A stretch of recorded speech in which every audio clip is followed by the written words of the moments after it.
Good morning students. तो आज हम हैं एक नए चैप्टर के साथ, class 10th geography chapter 1। Chapter का नाम है रिसोर्स एंड डेवलपमेंट। तो सबसे पहले हम यह जानेंगे कि रिसोर्स कहते किसे हैं। हमारे आसपास की सभी वस्तुएं संसाधन कहलाती हैं जो हमारी आवश्यकता को पूरा करती हैं तथा साथ ही जो टेक्नोलॉजिकली एक्सेसिबल हो, इकोनॉमिकली फिजिबल हो एवं कल्चरली एक्सेप्टेड हो, इसे हम संसाधन कहते हैं। तो सबसे पहले हम वर्गीकरण करेंगे संसाधन का, मतलब क्लासिफिकेशन ऑफ रिसोर्सेज। तो रिसोर्सेज का क्लासिफिकेशन अलग अलग बेसिस पे किया जाता है। तो सबसे पहले हम रिसोर्स का क्लासिफिकेशन करेंगे on the basis of origin, अर्थात उत्पत्ति के आधार पर संसाधन के प्रकार। तो सबसे पहले उत्पत्ति के आधार पर संसाधन के दो प्रकार होते हैं। First biotic and second abiotic. Biotic का मतलब है कि वैसे संसाधन जो लिविंग थिंग से बनते हैं, जैसे कि मनुष्य, ये पेड़ पौधे और साथ ही जीव जंतु। तो ये सारे बायोटिक रिसोर्सेज होते हैं। अबायोटिक रिसोर्सेज ऐसे संसाधन जो नॉन लिविंग थिंग से बने हुए होते हैं, जैसे कि ये पेन, ये बोर्ड, ये सारे अबायोटिक रिसोर्सेज कहलाते हैं। ऑन द बेसिस, फिर इसके बाद में दूसरा जो क्लासिफिकेशन होगा वो होगा on the basis of exhaustibility. Exhaustibility का मतलब ये है कि किसी संसाधन का लाइफ कितना है। इसके आधार पर हम रिसोर्स को दो हिस्से में क्लासिफाई करते हैं। पहला रिन्यूएबल रिसोर्सेज, दूसरा नॉन रिन्यूएबल रिसोर्सेज। तो रिन्यूएबल रिसोर्सेज वे रिसोर्सेज हैं जो लंबे समय तक जिनका हम प्रयोग कर सकते हैं। साथ ही इनका रिसाइकलिंग भी पॉसिबल है, जैसे कि आप विंड एनर्जी को कह सकते हैं। साथ ही साथ सोलर एनर्जी भी रिन्यूएबल रिसोर्सेज के अंतर्गत आता है। साथ ही साथ वाटर भी रिन्यूएबल रिसोर्सेज के अंतर्गत आता है। ये सारे रिसोर्सेज ऐसे हैं जिनका प्रयोग हम भविष्य में लंबे समय तक कर पाएंगे। इसे हम non conventional source of energy भी कहते हैं। दूसरा, एग्जॉस्टिबिलिटी के आधार पे नॉन रिन्यूएबल रिसोर्सेज, ऐसे रिसोर्सेज जिसके बनने में काफ़ी लंबा समय लगा है एवं वो पृथ्वी पर सीमित मात्रा में उपलब्ध हैं, अर्थात आने वाले कुछ ही समय में वे समाप्त हो जाएंगे। इसे हम कन्वेंशनल सोर्स ऑफ एनर्जी के भी नाम से हम जानते हैं, जैसे कि कोल एनर्जी, पेट्रोलियम। ये आने वाले समय में सीमित समय के लिए हमारे पास उपलब्ध हैं एवं कुछ ही समय में ये समाप्त हो जाएंगे। हिंदी में हम इसे अनवीकरणीय संसाधन भी कहते हैं। तो on the basis of exhaustibility, renewable resources and non renewable resources. इसी तरीके से on the basis of ownership, किसी भी वस्तु या संसाधन का मालिकाना हक किसके पास है, इस आधार पर हम संसाधन को चार हिस्से में डिवाइड करते हैं। सबसे पहला इंडिविजुअल रिसोर्सेज, जैसे पेन मेरा है, मैं इसका इस्तेमाल कर रहा हूं, इसलिए ये इंडिविजुअल रिसोर्सेज हो गया। दूसरा कम्युनिटी रिसोर्सेज। कम्युनिटी रिसोर्सेज का मतलब ये है कि जैसे सड़क, रेलवे स्टेशन, ट्रेन, बसेस, ये सब यदि कम्युनिटी का इसके ऊपर अधिकार होता है, स्वामित्व होता है, तो हम इसे कम्युनिटी रिसोर्सेज कहते हैं। जैसे कि पार्क या घूमने की कोई प्लेसेस या कोई स्मारक, ये सारे कम्युनिटी रिसोर्सेज के अंतर्गत आते हैं। तीसरा रिसोर्सेज होता है नेशनल रिसोर्सेज, अर्थात किसी भी रिसोर्सेज पर अधिकार यदि किसी देश की सरकार का होता है तो हम इसे नेशनल रिसोर्सेज कहते हैं।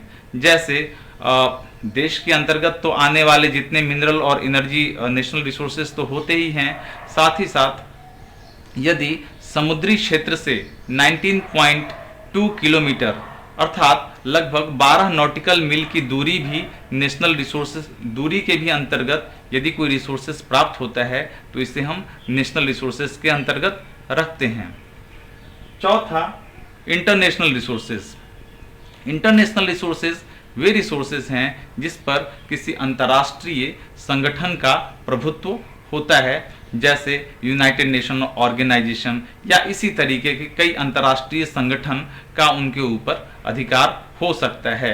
जैसे कि किसी भी देश की समुद्री सीमा से 200 किलोमीटर से भी ज़्यादा दूर के क्षेत्र में यदि कोई रिसोर्स पाया जाता है तो उस पर अंतर्राष्ट्रीय संगठन का अधिकार होता है। अंतर्राष्ट्रीय एजेंसी की मदद से यदि सहमति से कोई देश इस पर अपना अधिकार जता सकता है। चौथा, on the basis of development, किसी भी संसाधन का विकास किस हद तक हुआ है इसके आधार पर हम रिसोर्सेज को 4 हिस्से में क्लासिफाई करते हैं।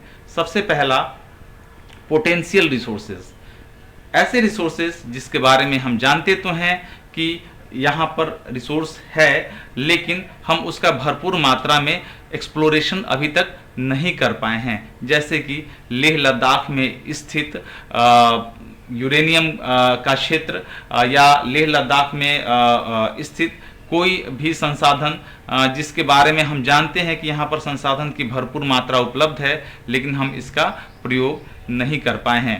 जैसे राजस्थान में सोलर एनर्जी और विंड एनर्जी, हम जानते हैं कि यहाँ पर इस्तेमाल करने के लिए पर्याप्त गुंजाइश है लेकिन अभी तक हम पर्याप्त मात्रा में उत्पादन इसका नहीं कर पाए हैं।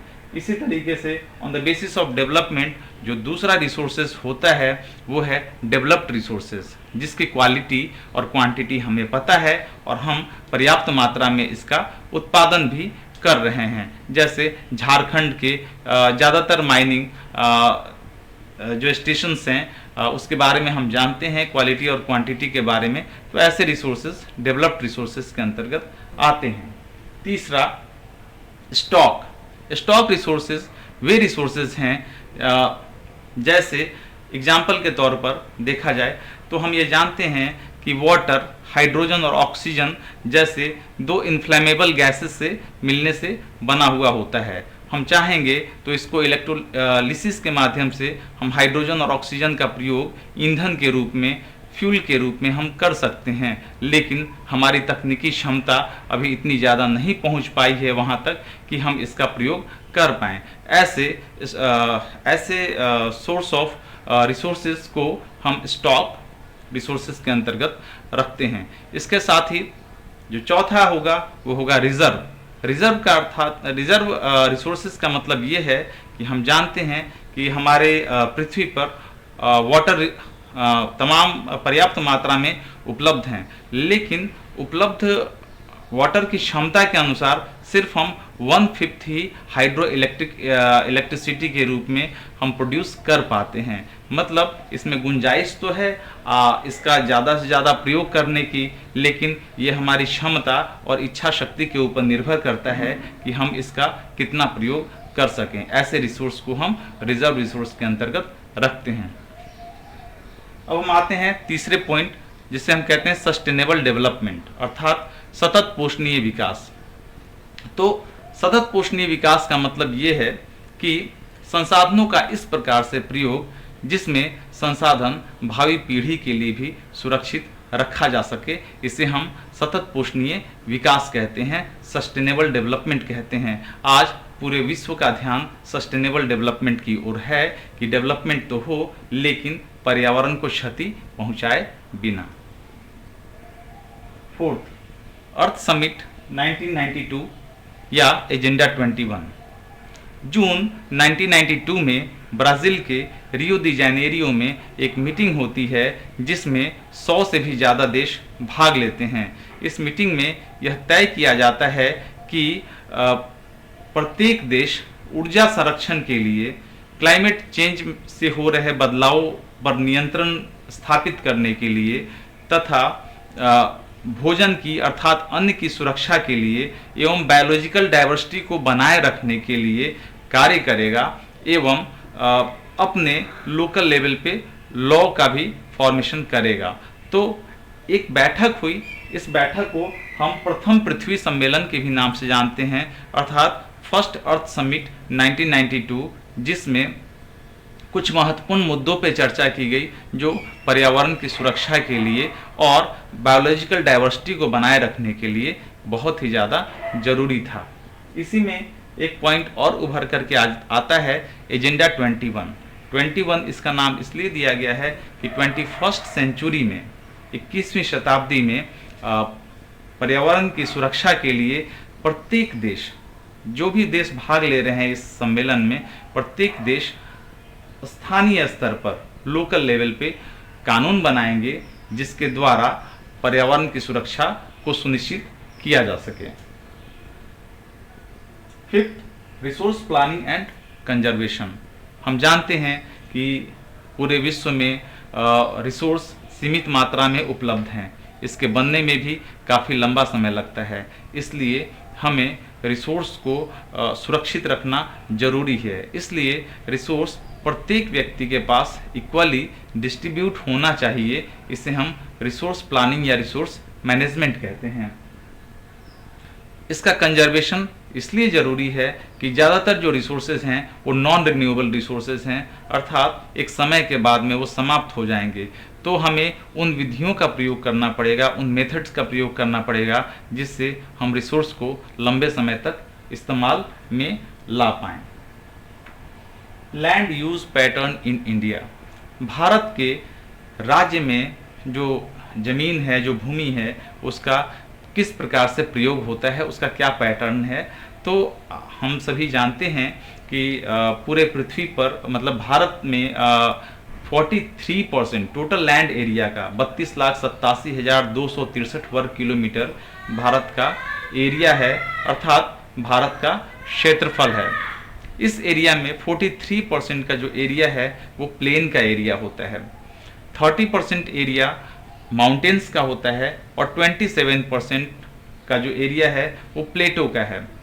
और लेकिन भारत में जो लैंड यूज़ है वो राज्य के हिसाब से बहुत ही उसमें डिफरेंसेस हैं। जैसे कि हम पंजाब और हरियाणा जैसे राज्यों का उदाहरण लें तो पंजाब एवं हरियाणा में 80% का लैंड यूज़ एग्रीकल्चर वर्क के लिए होता है, लेकिन अरुणाचल प्रदेश एवं नॉर्थ ईस्ट के ज़्यादातर राज्यों में सिर्फ 10% का ही हिस्से का ही इस्तेमाल कृषि कार्य के लिए किया जाता है, बाकी वो क्षेत्र वनाच्छादित हैं।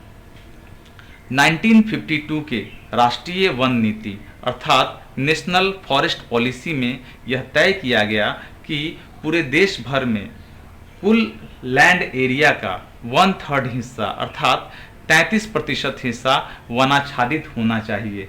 लेकिन भारत में अभी सिर्फ लगभग 19 से 20% का हिस्सा ही वनाच्छादित है, जिसके लिए तमाम प्रयास अभी किए जा रहे हैं। तो इस तरीके से भारत में जो लैंड यूज पैटर्न है वो अलग अलग राज्यों में अलग अलग है, जो विभिन्नताओं को प्रदर्शित करता है। इसके साथ 7th पॉइंट आता है land degradation and conservation major. Land की जो भूमि है उसकी अवनति भी होती है, वो धीरे धीरे डिग्रेड भी होता है यदि हम उसके कंजर्वेशन पे ध्यान न दें। तो ऐसी स्थिति में हम जानते हैं कि रिसोर्सेज के एक्सप्लोरेशन के लिए हम माइनिंग करते हैं, साथ ही साथ इनसाइंटिफिकली हम चारागाह क्षेत्र में उस कई सारे हिस्से को हम बदल देते हैं। इससे धीरे धीरे जो भूमि की गुणवत्ता है वो समाप्त होते जा रही है और लैंड डिग्रेड हो रहा है। इसके लिए ज़रूरत है अफॉरेस्टेशन और तमाम ऐसी विधियों का, साइंटिफिक मेथड का, जिसके द्वारा हम भूमि की गुणवत्ता को बनाए रखें। इसे हम कहते हैं कंजर्वेशन मेजर, वे तरीके जिसके माध्यम से हम भूमि को सुरक्षित रख पाएँ ताकि ये भविष्य की पीढ़ी के लिए भी सुरक्षित रह पाए। 8 सोइल एज रिसोर्सेज, मिट्टी एक संसाधन के रूप में। हम सभी जानते हैं कि हमारा 95% जो वर्क होता है वो मिट्टी और ज़मीन से ही जुड़ा हुआ होता है। तो इसको सुरक्षित रखने के लिए तमाम प्रयास हमारे तरफ से किए जाने चाहिए, जिसको हम बाद में पढ़ेंगे अभी। लेकिन एक पॉइंट है जिसको हम कहते हैं टाइप्स ऑफ सॉइल, मिट्टी के प्रकार। तो इसको हम थोड़ा सा एक्सप्लेन करेंगे, ज़्यादा अच्छे तरीके से भारत के मानचित्र पर एक्सप्लेन करेंगे, जिससे इसे समझने में सुविधा मिलेगी।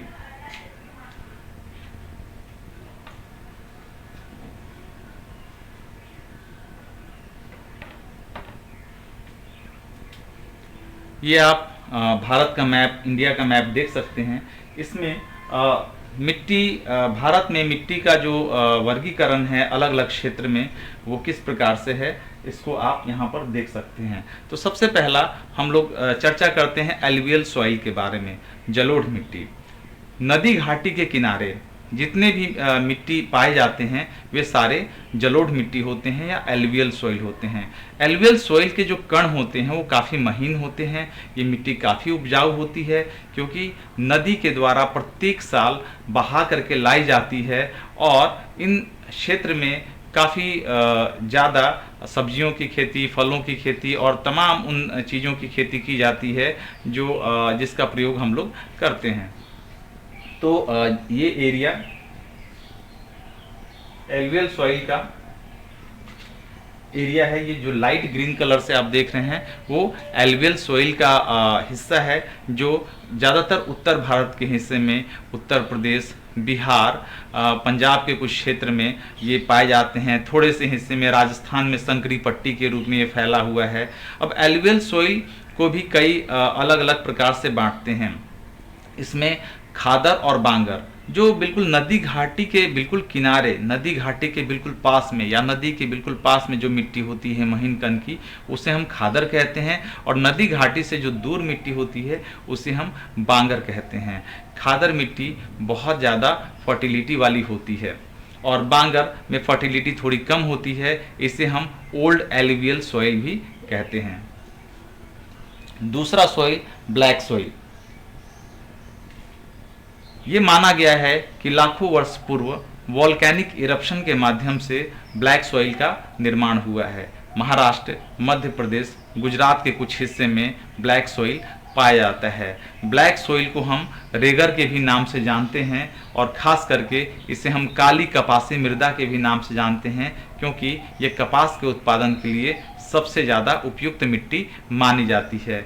ये मिट्टी रंग में काली होती है तथा बारिश होने के बाद ये थोड़ी सी चिपचिपी हो जाती है और धूप पड़ने के बाद बहुत जल्दी सूख भी जाती है। जो तीसरे प्रकार की मिट्टी जिसकी चर्चा हम करने जा रहे हैं वो है लाल एवं पीली मिट्टी। ये पिंक, लाइट पिंक कलर से ये हिस्सा और ये हिस्सा, इन खास करके हम देखेंगे कि ब्लैक सॉइल के दोनों तरफ ये ईस्ट और ये वेस्ट साइड में और ये साउथ, दक्षिण के हिस्से में येलो एंड रेड सॉइल पाया जाता है। येलो एंड रेड सॉइल ये इसलिए है क्योंकि ये इग्नियस रॉक से बना हुआ है। आयरन के मात्रा के वजह से, आयरन के प्रेजेंस के कारण इसका रंग लाल होता है और साथ ही जब ये मिट्टी हाइड्रेटेड हो जाती है, मतलब जब पानी से मिल जाती है, तो इसका रंग पीला होता है। इसलिए हम इसे लाल एवं पीली मिट्टी कहते हैं। इसके साथ ये जो दूसरे प्रकार की जो मिट्टी है उसे हम कहते हैं लेटेराइट सॉइल। लेटेराइट सॉइल का जो हिस्सा है वो भारत के हिस्से में, मैप में आप यहाँ देख सकते हैं। ये लेटेराइट सॉइल यहाँ राजस्थान के कुछ हिस्से में, उड़ीसा के कुछ हिस्से में और केरला और तमिलनाडु के क्षेत्र में। तो इसे हम लेटेराइट सॉइल, लेटर वर्ड से ये बना हुआ है जिसका अर्थ होता है ब्रिक अर्थात ईंट। ये उन क्षेत्रों में पाया जाता है जहाँ गर्मी बहुत ज़्यादा पाई जाती है और साथ ही बारिश बहुत कम होती है। लेकिन कम बारिश होने की वजह से यहाँ की जो मिट्टी होती है वो बिल्कुल ईंट की तरह कड़ी होती है, हार्ड होती है, इसलिए हम इसको लेटेराइट सॉइल के नाम से भी जानते हैं। थोड़ी सी कम उपजाऊ मिट्टी होती है एवं इसमें हम फर्टिलाइज़र और तमाम दूसरी चीज़ों का प्रयोग करके इसे हम फर्टाइल बनाते हैं। इसके साथ फिफ्थ टाइप की जो सॉइल है वो है एरिड सॉइल। राजस्थान के इलाके में, ज़्यादातर इलाके में पाई जाती है। हम ये जानते हैं कि यहाँ पे एरिड सॉइल में बिल्कुल, जिसको बलुई मिट्टी कहते हैं, उपजाऊपन बिल्कुल नहीं होता है और गर्मी के वजह से इसमें ह्यूमस की भी मात्रा नहीं होती है क्योंकि जीवांश सारे नष्ट हो जाते हैं, समाप्त हो जाते हैं, खरपतवार वगैरह समाप्त हो जाते हैं ज़्यादातर गर्मी की वजह से। इसके बाद छठा जो सॉइल है उसे हम माउंटेन सॉइल भी कहते हैं, हिली एरिया में पाया जाता है एवं कई बार जो सनलाइट है ये यहाँ तक बिल्कुल धरती तक नहीं पहुँच पाती है, इसलिए इसमें नमी की मात्रा, मॉइस्चर की मात्रा इसमें ज़्यादा होती है, लेकिन इसमें ह्यूमस की मात्रा मिलने की संभावना होती है। तो ये हो गई भारत में मिट्टियों के प्रकार। अब हम आते हैं कि हम इसको कैसे कंजर्वेशन करेंगे, सॉइल कंजर्वेशन। सॉइल के लिए मैं आप सभी को एक बात बता दूं, मिट्टी इसलिए ज़रूरी है कि आप अनुमान नहीं लगा सकते, सिर्फ 1 सेंटीमीटर मिट्टी का हिस्सा का निर्माण होने में 2 लाख वर्ष का समय लगता है। इसलिए मिट्टी को सुरक्षित रखना बहुत ज़रूरी है, क्योंकि फसल के उत्पादन के लिए, कृषि उत्पादों के लिए हमें मिट्टी को सुरक्षित रखना जरूरी है। कैसे सुरक्षित रखेंगे? सुरक्षित रखने का तरीका है सबसे पहला वृक्षारोपण, अफॉरेस्टेशन। जो भी हमारे 1952 की वन नीति है, फॉरेस्ट पॉलिसी है, उसके अंतर्गत हमको कम से कम 33% हिस्से को वनाच्छादित रखना है, तो हम इसको कर सकते हैं अफॉरेस्टेशन के माध्यम से। दूसरा, खेतों के पास में हम वृक्षों के रक्षक मेखला तैयार करके भी हम मिट्टी को सुरक्षित रख सकते हैं। और तीसरा, जो माइनिंग वगैरह को हम साइंटिफिकली यदि माइनिंग करेंगे तो भी मिट्टी सुरक्षित रखी जा सकती है। जो चौथा तरीका है उसको हम समुच्च रेखीय कृषि कहते हैं या कंटूर फार्मिंग कहते हैं। ज़्यादातर हमने देखा है कि जो हिली एरिया हैं वहाँ पे सोपानी कृषि या ढलानी कृषि कहते हैं, जो कंटूर फार्मिंग का ही हिस्सा है, जिसमें हम इस तरीके से, ये जैसे हिल है तो हम इस तरीके से खेती करते हैं, इस तरीके से, और बिल्कुल कटाव ऐसे खेती नहीं होती है ताकि इसमें मिट्टी का कटाव होने की संभावना बिल्कुल नहीं रहती है। इस तरीके से हिल में हम हिली एरिया के ही हिसाब से खेती करते हैं, जिसको हम कंटूर फार्मिंग के नाम से जानते हैं, अर्थात ऊंचाई के हिसाब से खेत को समतल रूप में तैयार करना।